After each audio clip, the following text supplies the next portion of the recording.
지난 월요일장에서도 미중 무역 전쟁 재점화에 대한 이야기들을 많이 했었습니다. 그러니까 코로나19 이후의 포스트 코로나 책임도 책임이고 앞으로 그러면 이 두 나라 간의 갈등이 다시 한번 재점화되면서 증시에도 좀 타격을 입지 않을까 많은 분들이 걱정을 하고 있는데요. 관련한 내용들 함께 정리해 보도록 하겠습니다. 미중산업경제연구소의 조용찬 소장과 함께합니다. 어서 오십시오. 예, 안녕하십니까? 안녕하세요.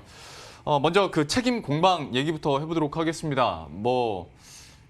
중국은 좀 넘어가려고 하는 것 같고 미국 측에서는 확실한 증거가 있다라는 얘기까지 얘기하고 있는 것 같은데 지금 상황이 어떻습니까? 네, 미중 간에는 지금 말싸움이 실제 살인 도구가 될 수 있다는 것을 보여주고 있는데요. 중국 같은 경우에는 코로나 바이러스 감염원이 불분명하고요. 또 중국이 가장 큰 피해자일 뿐만 아니라 중국이 마스크 외교를 통해서 적극적으로 세계를 구한 만큼 세계는 중국에 대해서 감사해야 한다고 주장하고 있습니다. 하지만 미국 입장에서 봤을 경우에는 제대로 된 사과를 하지 않고 피해자 코스프레만 하고 있다고 보고 있는데요. 이 때문에 폼페이오 국무장관 같은 경우에는 소방관 척하는 방화범이라고 돌직구를 날렸고요. 이때 중국 같은 경우는 CCTV를 통해서 제정신이 아니다. 사악하고 제멋대로고 거짓말을 퍼뜨린다고 날선 대립을 하고 있는데요. 실제 앞으로는 그 1차 무역 협상과 관련해서 어느 누가 먼저 파기를 해도 전혀 이상하지 않는 상황이고요. 또 사소한 말 다툼 끝에 부분적이나마 무력 충돌이 일어날 수 있는 가능성이 항상 열려 있지 않나 이렇게 보여집니다. 예. 참 중국이 하는 지금의 세태들을 보면 국내에서 31번 환자 나왔을 때 그 31번 환자가 그래도 내 덕분에 국내에서 경각심이 높아지고 이 정도다라는 얘기를 했다고 하더라고요. 근데 약간 중국 스탠스가 약간 비슷한 느낌이거든요. 중국의 속내가 뭘까라는 궁금증이 있어요.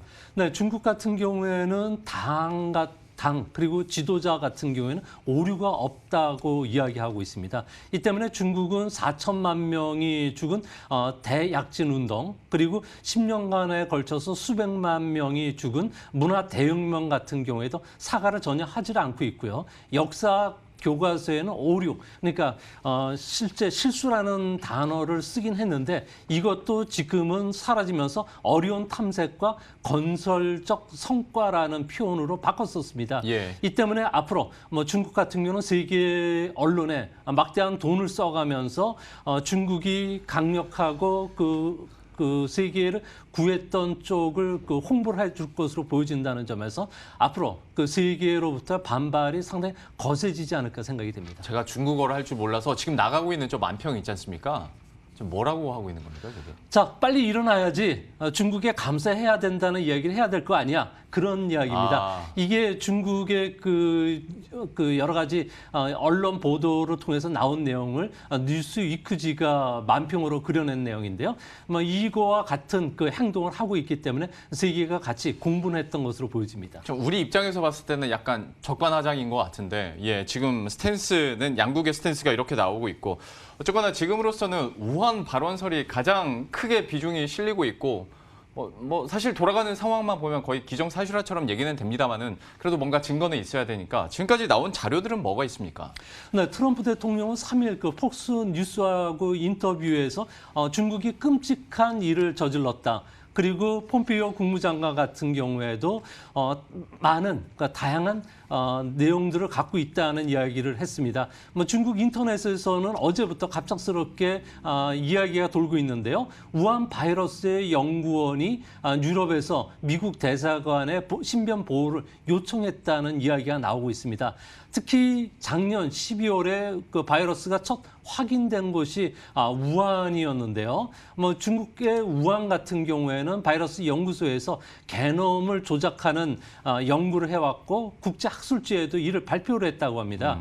이 때문에 그 미국의 그 과학 전문 외교관 같은 경우는 2018년부터 우한 바이러스 연구소에서 가서 심사를 했는데요. 여기에 가보니까 실제 입자에 대한 기록이 없었고요. 또 기술자들이 어떤 훈련을 받고 있는지 그리고 필기 관리라든지 라벨을 붙이는 방법, 병용균과 관련된 재고 목록뿐만 아니라 사고 대응 훈련과 관련된 내용이 전혀 없었다고 합니다. 이 때문에 외부로 이런 그 바이러스가 전파될 가능성이 있다는 쪽으로 지금 보고 있고요. 또 한 가지는 미국이 갖고 있는 구체적인 증거 중에 하나가 코로나 바이러스의 단백질 그 아미노산의 염기 서열이 에이즈 바이러스와 매우 유사하다는 거죠. 동일 배열을 갖고 있는 그 항목이 15개가 있다는 것은 자연적으로 있을 수가 없다는 겁니다. 또 한 가지는 코로나 바이러스의 그 배열 문제인데요. ACE2라는 수용체가 쉽게 그 인체에 뿌리 내릴 수 있도록 유전자적으로 조작했을 확률이 상당히 높다고 보고 있습니다. 특히 1월 초에 중국 같은 경우에는 사랑간 전염이 확인된 이후에 외부에 알리지 않고 서방 국가의 마스크라든지 방역 물자를 대거 수입을 했다는 점에서 미국 같은 경우에는 중국을 의심하는 근거가 된 것으로 보여집니다. 예. 듣고만 있으면 되게 영화 내용 줄거리 소개해 주시는 것 같은데 이게 실제로 지금 얘기가 되고 있는 것이고 의심을 사고 있는 부분인데 그러면 이제는 조금 더 이제 구체화된 그러니까 조금 더 손에 잡힐 만한 내용들을 다뤄보자면 어쨌거나 지금 상황에서 미국의 카드는 뭐가 있을까 그리고 중국의 카드는 뭐가 있을까 하나씩 살펴봐야 될 것 같은데 먼저 미국 쪽은 어떻습니까? 네, 미국 같은 경우에는 손해배상과 관련된 직접적인 압박을 하고 있는데요. 현재 40개국이 미국에서 1만 명이 총 6조 달러의 그 위자료와 관련된 소송이 제기된 상태고요. 또 미국을 중심으로 한 그 앵글로색슨계 정보 동맹이죠. 파이브즈 아이 같은 경우에도 초등 대응 과정에 그 정보를 은폐했다는 문제, 또 바이러스 실험실에서 유출됐고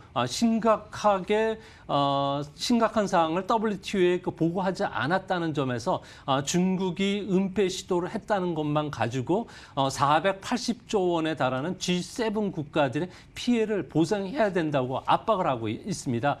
중국이 이번 소송에서 패하게 되면은 미국 내 1조 달러의 국채와 관련해서는 자산이 동결되거나 몰수가 될 수 있는데요.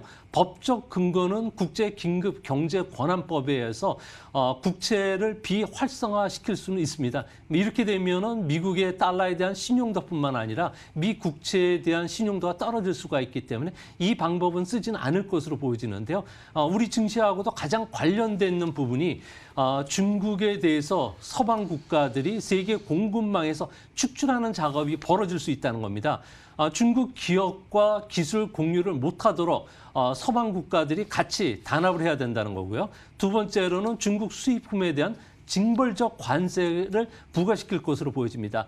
또 한 가지는 탈중국 기업에 대해서는 보조금 지급을 합법화시킬 거고요. 또 미국 조달 시장에서 중국 기업들을 배제하는 문제, 동맹국들이 전략 물자를 중국에 수출하지 못하도록 공동 감시를 하는 수출 금지 조치가 내려질 가능성이 높다고 합니다. 이제 앞으로는 중국에 대한 경제적 조치뿐만 아니라 홍콩, 티벳, 그리고 대만 문제와 관련해서는 중국에 대한 압박 강도를 상당히 세게 할 가능성이 크다는 점에서 앞으로 무력 충돌 가능성까지도 있지 않을까 생각이 됩니다. 그러니까 사실 뭐 방법이야 다양한데 결과적으로 미국 입장에서는 돈으로 어떻게든 좀 찍어 누르려는 모습이기도 하고 근데 저는 이 부분 그러니까 중국의 카드가 약간 질문 드릴 게 많은 것이 상황이 그리고 분위기가 좀 희한하게 됐습니다. 그러니까 발원지가 중국이고 여기서 난리였었는데 오히려 지금 경제지표 회복하는 속도랄지 아니면 확진자 수가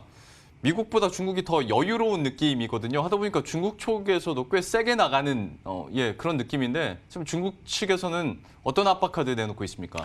네, 중국은 5월 22일 날 전인대가 열리게 되는데요. 공산당 일당 지배 체제가 코로나를 이길 수 있었다고 선전을 지금 하고 있는 상황이기 때문에 앞으로 중국이 사과할 가능성은 상당히 없지 않나.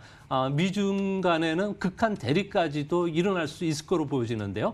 이 때문에 미국 같은 경우에는 올해 G7 그 회의의 의장국입니다. G7 정상회담이 6월 10일부터 12일 사이에 미국에서 열리게 되는데요. 의장국인 그 미국 같은 경우는 트럼프가 대중국과 관련된 제재와 배상 보장을 요구하는 공동선언문을 여기다 끼워 넣으려고 하고 있습니다. 이런 분위기가 11월 대선 때까지 중국 대리가 계속이 진행이 될 것으로 보여지는데요. 앞으로는 미중 간에는 협력보다는 불신, 그리고 갈등이 군사적으로나 관세 부가 쪽으로 일어날 가능성이 있고요. 이에 따른 이변 현상, 그리고 대립 격화라는 악순환에 빠질 가능성이 상당히 커 보입니다. 이제 앞으로 코로나발 세계의 그 국제 질서가 다시 쓰여지는 사태들이 일어날 가능성이 크다는 점에서는 잘하면은 냉전 구도로 가겠지만 잘못했을 경우에는 진짜 무력 충돌로까지 이어질 수 있는 험악한 상황까지 전개되지 않을까 걱정이 되는 그 현실입니다. 참 앞에서 표현해 주시기로 말싸움이 실제 살인 도구가 될 수 있다라고 표현을 해주셨는데 이런 압박 카드들은 실제 이제 미사일 버튼이 될 수도 있는 상황일 것 같습니다. 근데 이제 포스트 코로나라고 얘기를 많이 하잖아요. 그래서 어떤 구도도 재편될 거라는 얘기도 많이 왔는데 이 부분에 대해서 한번 얘기를 해보자면 지금 상황 자체는 어쨌거나 중국 대 세계 경제 국가들 뭐 이렇게 구도는 잡혀가고 있는데 이후에 좀 어떻게 될까? 그리고 미국뿐만 아니라 다른 나라들은 또 어떻게 조치를 할까?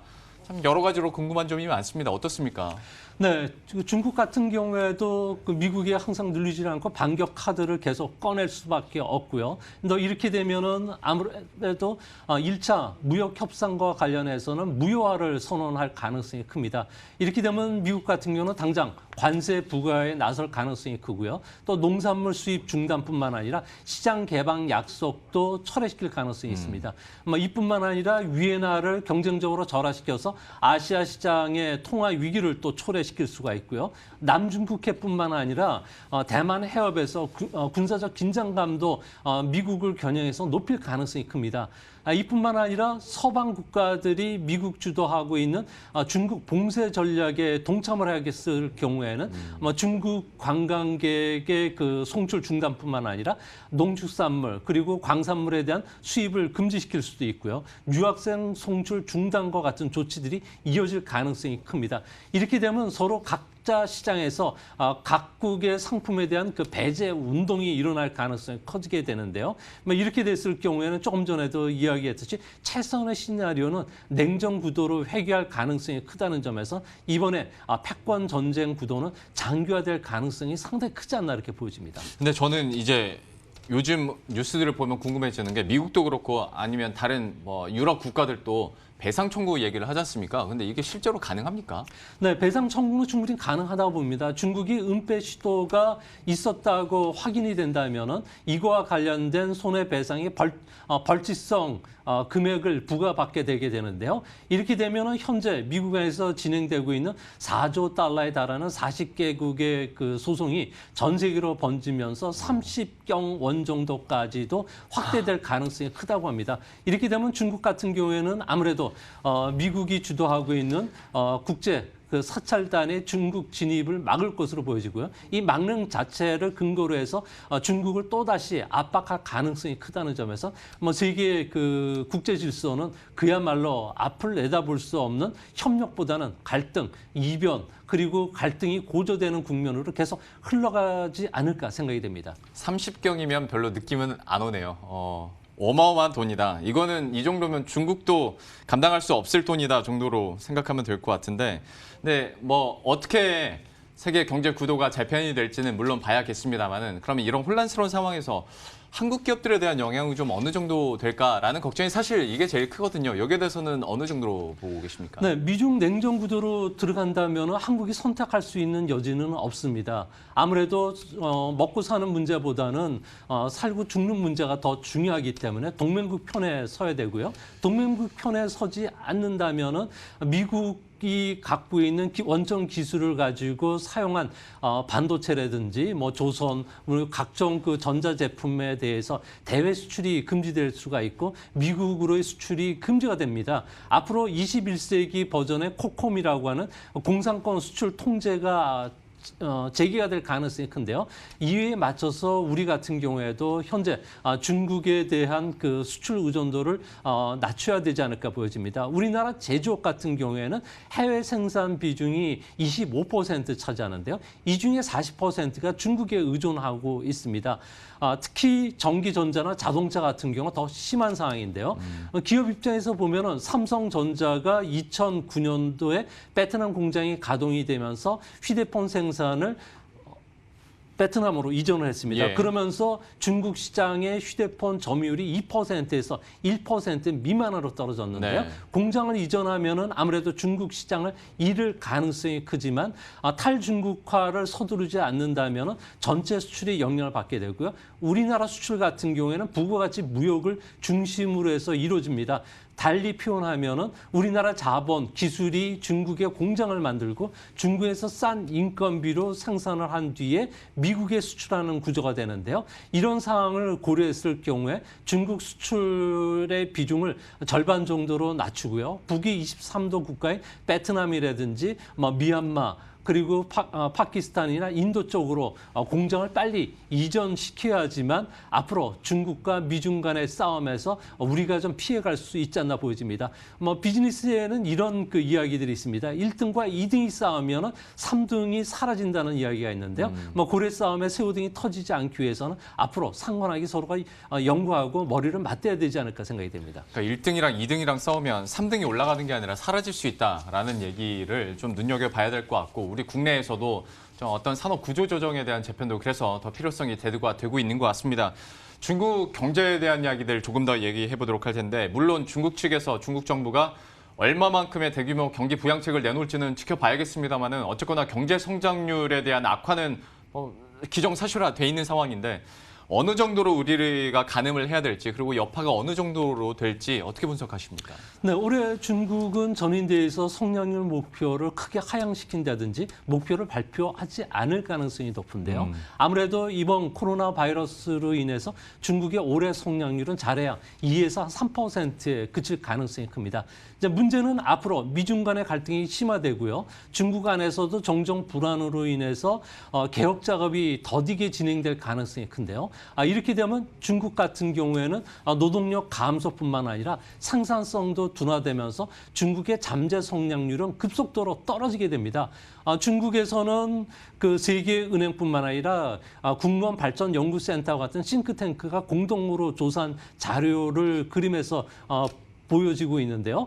중국 같은 경우에는 이런 최선의 시나리오 하에서도 올해서부터 10년간은 한 4% 성장으로 둔화되고 이후부터는 3%, 2% 둔화되는데 현재 미중 간의 갈등 그리고 그 외자 기업들의 이탈이 계속이 진행된다면 중국 같은 경우는 일본에 잃어버린 20년이 빨리 찾아올 수가 있고요. 중진국 함정에 빠져들면서 바로 2%대 성장으로 급락할 가능성이 크다는 점에서 중국 정부가 앞으로 고민이 상당히 깊어지고요. 중국 시장과 관련된 테마주들보다는 앞으로 주시장에는 제4차 산업혁명이라든지 디지털 혁명과 관련된 산업적으로 빨리 그 시장 테마주들이 크게 움직일 가능성이 크지 않을까 이렇게 보여집니다.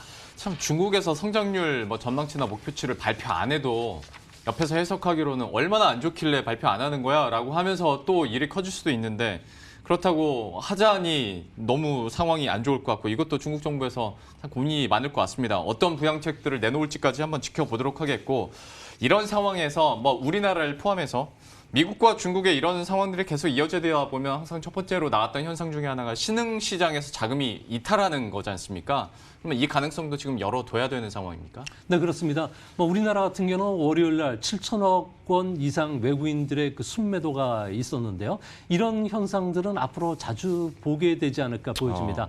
중국 의존도가 높은 신흥국이라든지 자원국에 대한 해외 투자가들의 자금 이탈이 지금 빨라지고 있는데요. 지난 2개월간 신흥국에서 빠져나온 자금이 무려 114조 원이 넘는다고 합니다. 예. 신흥국 같은 경우에는 아무래도 이런 그 자금 유출이 리먼 쇼크 당시보다도 4배 정도 규모 크기인데요. 이제 앞으로도 이런 그 현상들이 일어날 수 있는 게 세계 각국이 재정 출동을 하고 경기 부양에 나서곤 있지만 전 세계적으로 고령화가 진행이 되고 있다는 점, 그리고 기업과 그 정부의 자금 부담이 계속 진행되고 있다는 점에서 경기 후퇴를 피하기는 어렵기 때문에 그렇습니다.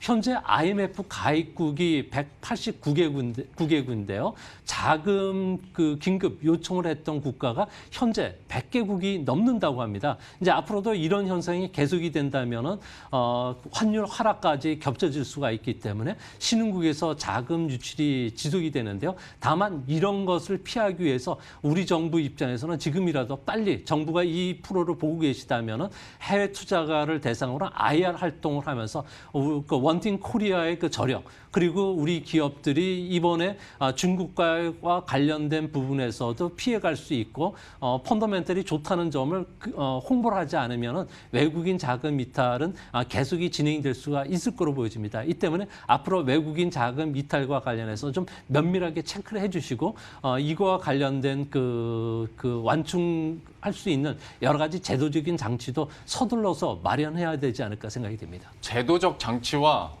잠깐 홍보 얘기를 해주셨는데 그것도 진짜 중요한 것 같습니다. 어떤 펀더멘털에 대한 확신도 줘야 되고 그나마 코로나19 시대를 지나가면서 우리나라가 세계 경제와 봤을 때 어떤 충격이 그나마 선방을 했다라는 소식들은 들려오고 있는데 그것들을 좀 구체화해서 외국인의 자금 이탈이 좀 더 이상 나타나지 않게 해줬으면 하는 바람도 있고 시간이 약간 남아서 한 가지만 더 좀 다른 얘기긴 합니다만 자금 이탈 얘기하다 보니까 미국이랑 중국이랑 이렇게 싸우고 또 중국 상황이 안 좋을 때 항상 나오는 게 중국 측에서 미국의 자본을 내다 팔아서 자금을 회수하는 뭐 이런 시나리오들 가끔씩 나오지 않습니까? 지금도 그럴 가능성은 혹시 있습니까? 네, 중국 같은 경우에는 아무래도 미국 국채를 매각하는 문제가 계속 제기가 되고 있는데요. 뭐 현재는 대규모 매각은 할 수는 없을 거로 보여집니다. 아무래도 국제 그 시장 입장에서 봤을 경우에 정치적 이유로 국채를 매각했을 경우에는 차이나 머니가 유입되는 거에 대해서 상당히 경계를 하고 토빈 큐와 같이 여러 가지 제도적인 장치를 마련할 가능성이 크기 때문에 그렇습니다. 뭐 현재 중국 같은 경우에는 외환 시장이 상당히 안 좋은 상황이고 외자 그 유출이 빨라지고 있기 때문에 미국 국채뿐만 아니라 우리 시장의 채권 같은 경우에도 매각은 하겠지만 본격적인 미중 간의 냉전 체제로 들어가기 전까지는 본격적인 대규모 매각은 없을 것으로 생각이 됩니다. 예, 지금으로서 어떤 정치적 이유로 자산을 빼진 않을 거다. 라는 얘기까지 해주셨고 최소한 이 관련한 뉴스는 그러면 볼 일은 없을 것 같습니다. 앞으로 미국과 중국 간의 또 공방이 어떻게 이루어질지 저희도 또 면밀히 체크하면서 국내 증시 영향들 저희가 다시 한번 얘기를 계속해 드리도록 하겠습니다. 미중산업경제연구소의 조용찬 소장과 함께했습니다. 고맙습니다. 예, 그럼 저희도 여기서 인사드리도록 하겠습니다. 식사 맛있게 하시고요. 저희들은 내일 이 시간에 또 새로운 소식들과 전략 들고 다시 찾아뵙도록 하겠습니다. 시청해주신 여러분 고맙습니다.